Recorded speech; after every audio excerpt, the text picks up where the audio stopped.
Movie के start में हमें बताया जाता है कि अर्थ से सारे प्लांट्स कम हो गए हैं और इसीलिए नेचुरल ऑक्सीजन भी खत्म हो गई है और अब ऑक्सीजन न होने की वजह से सारे लोग मर रहे थे। अर्थ से जिंदगी बिल्कुल खत्म हो गई थी। बस ऑस्ट्रेलिया का एक शहर ही इस सब में बच गया था क्योंकि वो आर्टिफिशियल ऑक्सीजन यूज कर रहे थे। लेकिन इस ऑक्सीजन की वजह से ह्यूमंस को बहुत ही खतरनाक डिसीज अटैक कर रही थी। और फिर हम मूवी की मेन कैरेक्टर ईथन को देखते हैं जिसकी वाइफ भी इस डिसीज का शिकार हो गई थी और ईथन अपनी वाइफ को बेस्ट क्वालिटी ऑक्सीजन देने के लिए बहुत मेहनत कर रहा था क्योंकि अब इस टाइम पर ऑक्सीजन के लिए भी पे करना पड़ता था। और ऑस्ट्रेलिया में ये लोग जो बचे हुए हैं वो एक खास कारपोरेशन की वजह से बचे हुए हैं क्योंकि वो कारपोरेशन आर्टिफिशियल ऑक्सीजन बनाती है। और अब हम देखते हैं कि ईथन को रेजिना ने अपने ऑफिस बुलाया है। रेजिना ऑक्सीजन बनाने वाली कंपनी की CTO और एक रिसर्चर थी जो ईथन को अपने पास बुलाकर बताती है कि दुनिया में अगर इसी तरह की बीमारी फैलती रही तो सारी दुनिया बहुत जल्दी खत्म हो जाएगी। और वो कहती है कि एक तुम ही हो जो इस दुनिया को बचा सकते हो। ईथन रेजिनिया की बातों से बहुत ज्यादा कंफ्यूज हो जाता है, इसीलिए रेजिनिया ईथन को एक लैब में लेकर जाती है। ईथन के साथ ईथन का एक फ्रेंड भी था और लैब में जाने पर उन्हें एक टाइम मशीन दिखाई जाती है और यहाँ ईथन को बताया जाता है कि ये टाइम मशीन ईथन के फादर ने बनाई। और रेजिनिया कहती है कि इस मशीन को सिर्फ तुम ही चला सकते हो क्योंकि तुम्हारे हाथ में इस मशीन का एक पार्ट उस वॉच की शक्ल में है जो तुम्हारे डैड ने तुम्हें दी थी। वॉच के बारे में सुनते ही ईथन को याद आया था कि जब बचपन में उसके डैड ने उसे ये वॉच दी थी तो उसके हाथ से बहुत ज्यादा ब्लड आया था और ये वॉच उसी के हाथ में फिक्स हो गई थी। लेकिन इस वॉच के बारे में ईथन को अब से पहले कुछ नहीं पता था और अब ईथन को बताया जाता है कि इस टाइम मशीन से एक मैसेज रिसीव हुआ है जो कि फ्यूचर से आया है और मैसेज में तुम्हें 400 साल आगे भेजने यानी फ्यूचर में भेजने की बात हो रही है। और यहाँ लैब के डॉक्टर ईथन को ये भी बताते हैं कि हमें पता चला है कि अब से 400 साल बाद ये दुनिया दोबारा पहले जैसी हो गई है,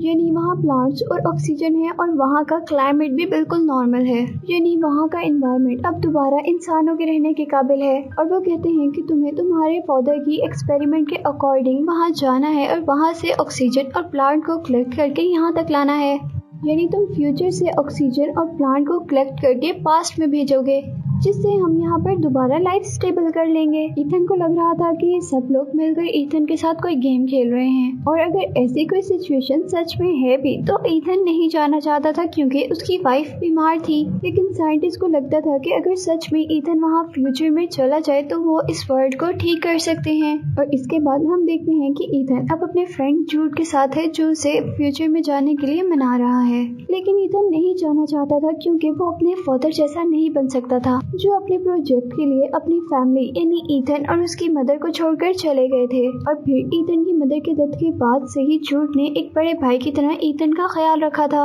ईथन अपने फादर की तरह अपनी वाइफ को छोड़कर नहीं जाना चाहता था, लेकिन जूड उसे समझाता है कि तुम्हारी वाइफ बीमार है और उसे ठीक करने का सिर्फ एक यही तरीका है कि तुम फ्यूचर में जाकर प्लांट्स को यहाँ तक लेकर आओ जिससे यहाँ का एनवायरनमेंट दोबारा ठीक हो जाएगा और तुम्हारी वाइफ भी ठीक हो जाएगी। और घर जाने पर जब ईथन ये सारी बातें अपनी वाइफ के साथ शेयर करता है तो वो भी उसे फ्यूचर में जाने के लिए इंसिस्ट करती है, हालांकि वो नहीं चाहती थी कि ईथन फ्यूचर में जाए, लेकिन वो फिर भी सभी लोगों के लिए ये सब करना चाहती थी। अब नेक्स्ट मॉर्निंग बहुत ज्यादा सोचने के बाद ईथन रेजिना के पास जाता है। उसे कहता है कि मैं जाने के लिए तैयार हूँ, लेकिन मेरी एक शर्त है कि अगर आप लोग को क्योर मिल गया तो आप लोग सबसे पहले मेरी वाइफ को ठीक करोगे। और अब ये बात रेजिना मान जाती है और इसके बाद ईथन के फ्यूचर में जाने की तैयारी होना शुरू हो जाती है, जहाँ लैब में ईथन को एक सूट दिया जाता है जो उसे मशीन में जाने से पहले पहनना था। और इस सब के बाद ईथन जब उन लोगों से आगे का प्लान पूछता है तो उनके पास कोई आंसर नहीं था। उनको इस बात का नहीं पता था कि ईथन को फ्यूचर में कौन मिलेगा या वो वापस कैसे आएगा। यहाँ तक कि उनको ये भी बिलीव नहीं था कि ईथन उन प्लांट्स को यहाँ तक ला पाएगा भी कि नहीं। लेकिन अब तो ईथन को जाना ही था और इसके बाद ईथन को एक डिवाइस दी जाती है, ईथन को पास्ट से कनेक्टेड रखेगी। फाइनली ईथन को मशीन में बिठा दिया जाता है और वो लोग टाइम सेट करके मशीन को ऑन कर देते हैं। जहाँ लैब में तो मशीन के चलने के बाद रेडियो वेव्स का एक ब्लास्ट होता है, जबकि मशीन के अंदर ईथन बहुत तेजी से मूव कर रहा था और आखिर वो आसमान से होता हुआ अब एक अननोन जंगल में आकर गिर जाता है। हवा में बहुत तेजी से मूव करने की वजह से ईथन के सूट को आग लग जाती है जिसे वो जल्दी से नीचे आकर उतार देता है। और इस सब के बाद अब वो अपने इर्द गिर्द देखता है जहाँ ये दुनिया दोबारा पहले जैसी हो गई थी। ईथन अब नेचुरल ब्यूटी और ऑक्सीजन को एंजॉय कर रहा था और थोड़ा आगे जाने पर उसे एक स्केलेटन नजर आता है जिसके हेड पर बुलेट का निशान था। और जब वो उस स्केलेटन के ड्रेस से नेम पढ़ता है तो बहुत ही ज्यादा परेशान हो जाता है क्योंकि वो उसी का स्केलेटन था। और फिर ईथन को यहाँ से वो डिवाइस भी मिलती है जैसी डिवाइस साइंटिस्ट ने उसे दी थी। ये सब देखकर ईथन बहुत ज्यादा डर गया था और उसे कुछ समझ नहीं आ रहा था। जहाँ उस स्केलेटन के हाथ में भी बिल्कुल सेम ईथन जैसी ही वॉच थी, लेकिन फर्क सिर्फ लाइट का था। स्केलेटन की वॉच में ग्रीन लाइट थी लेकिन ईथन की वॉच में रेड लाइट थी जैसे उसने बचपन से देखी थी।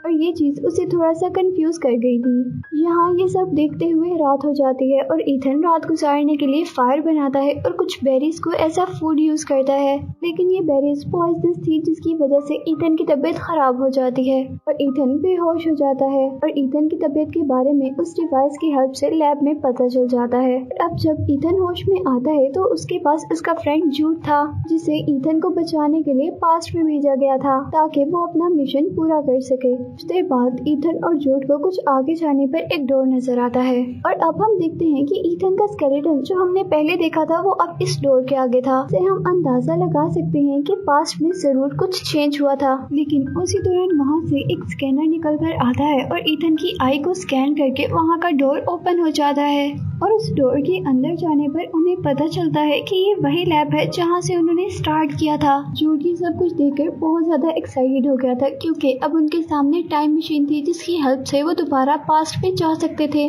लेकिन उनको टाइम मशीन के ऊपर एक टाइमर मिलता है जिससे उनको पता चल जाता है कि ये लैब रीएक्टिवेट होने के 4 घंटे बाद खत्म हो जाएगी। और इस सिस्टम को इसलिए डिजाइन किया गया था ताकि कोई इस सिस्टम का गलत फायदा ना उठा सके।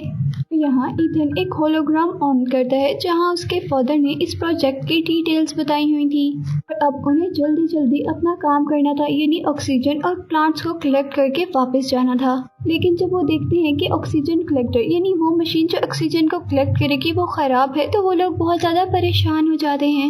अब उन्हें इस मशीन को 4 घंटों के अंदर अंदर ठीक करके वापस जाना था और अब उनके पास टाइम बहुत ज्यादा कम था। और यहाँ से बाहर जाने पर उन्हें पूरी सिटी प्लांट से कवर मिलती है और जगह जगह ह्यूमन स्केलेटन मिलते हैं जिससे उनको पता चला था कि ह्यूमंस के यहाँ से एक्सटिंक्ट होने के बाद यानी खत्म होने के बाद ही ये सारी सिटी प्लांट्स में चेंज हुई थी, यानी इंसानों जाने के बाद ही इस दुनिया का एनवायरनमेंट ठीक हुआ था। अब यहाँ ईथन फ्यूचर में अपने घर जाता है और अपने वाइफ के स्केलेटन को देखकर बहुत ज्यादा इमोशनल हो जाता है और फिर ईथन को जो फ्यूचर डिवाइस मिली थी उसकी रिकॉर्डिंग ऑन करता है। यहाँ उसे पता चलता है कि जूड ही उसे शूट करेगा और ये रिकॉर्डिंग जूड भी सुन लेता है और सच में उसे शूट करने के लिए गन निकालता है। लेकिन ईथन किसी तरह जूड को रोक लेता है और डिसाइड करता है कि वो मरने से पहले अपनी मशीन को ठीक करेगा।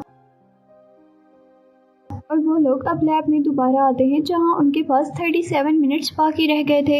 यहीं पर ईथन लैब के बाहर अपने स्केलेटन को देखने जाता है कि क्या जूड को रोकने से उसका फ्यूचर चेंज हुआ है, लेकिन वो देखता है कि उसका स्केलेटन बिल्कुल वैसा और वहीं पर था जिससे उसे पता चलता है कि फ्यूचर अभी चेंज नहीं हुआ। और अब वो फ्यूचर को जानना चाहता था, इसीलिए वो अपनी डिवाइस की बैटरी निकाल कर फ्यूचर के डिवाइस में डालता है जहां उसे वो वीडियो नजर आती है जिसमें जूड ने उसे मारा था। और अब ये देखकर जूड उसे समझाता है कि हमारे बचने के चांस वैसे भी नहीं है और हम ऑक्सीजन कलेक्टर को ठीक करेंगे तो बहुत ज्यादा टाइम वेस्ट हो जाएगा, हमें इससे पहले ही इस टाइम मशीन में बैठकर वहां चले जाना चाहिए। लेकिन ईथन उसकी बात ना मानते हुए उसे एक रूम में लॉक कर देता है। लैब में आकर अपने फादर का रिकॉर्डेड होलोग्राम ऑन करता है और यह होलोग्राम उस दिन का था जिस दिन उसके फादर की डेथ हुई थी। और उस होलोग्राम में ईथन देखता है कि उसके फादर अपनी बनाई गई टाइम मशीन और दूसरी इन्वेंशन से मैनकाइंड को प्रोटेक्ट करना चाहते थे, लेकिन रेजिना उस मशीन को अपने काम के लिए यूज करना चाहती थी। क्योंकि रेजिना अपने मकसद में कामयाब ना हो जाए इसीलिए ईथन के डैड मशीन को ईथन के डीएनए से कनेक्ट कर देते हैं। इसी वजह से वो वॉच पहनने पर ईथन के हाथ से ब्लड आया था। लेकिन रेजिना हार मानने वालों में से नहीं थी, इसीलिए उसने जूड के साथ मिलकर ईथन के पेरेंट्स को मार दिया ताकि वो फ्यूचर में ईथन को अपने मकसद के लिए यूज कर सके। और ईथन ये सब देखकर बहुत ही ज्यादा डिस्टर्ब हो गया था कि जिसको उसने अपना भाई माना था उसी ने उसके पेरेंट्स को मारा था। यहाँ ईथन पर ये भी रिवील हो गया था कि वो इतने सालों से अपने फादर को गलत समझ रहा था, वो भी सिर्फ जूड के कहने पर। और अब ईथन रेजिना को अपने मकसद में कामयाब होने नहीं देना चाहता था, इसीलिए वो टाइम मशीन को डिस्ट्रॉय करने वाला था। लेकिन तभी जूड आकर उसे रोक देता है और जूड उसे बताता है कि रेजिना ने मुझे इसलिए भेजा है कि जब ईथन वो डिफेक्ट ठीक कर रहा हो तो मैं ईथन को मार दूं। लेकिन जूड भी ईथन को अपने भाई की तरह ही समझता था, इसीलिए वो ईथन को मारने से पहले ही अपने आप को शूट कर देता है।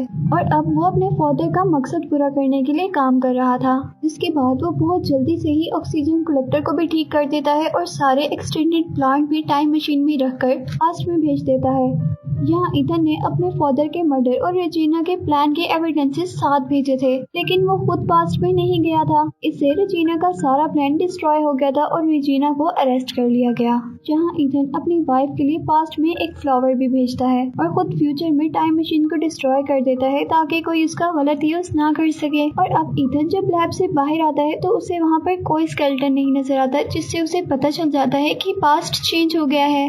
उसके इस अच्छे डिसीजन ने पूरे मैनकाइंड को सेव कर लिया। फिर फ्यूचर की ग्रीनरी को दिखाते हुए ही ये मूवी एंड हो जाती है।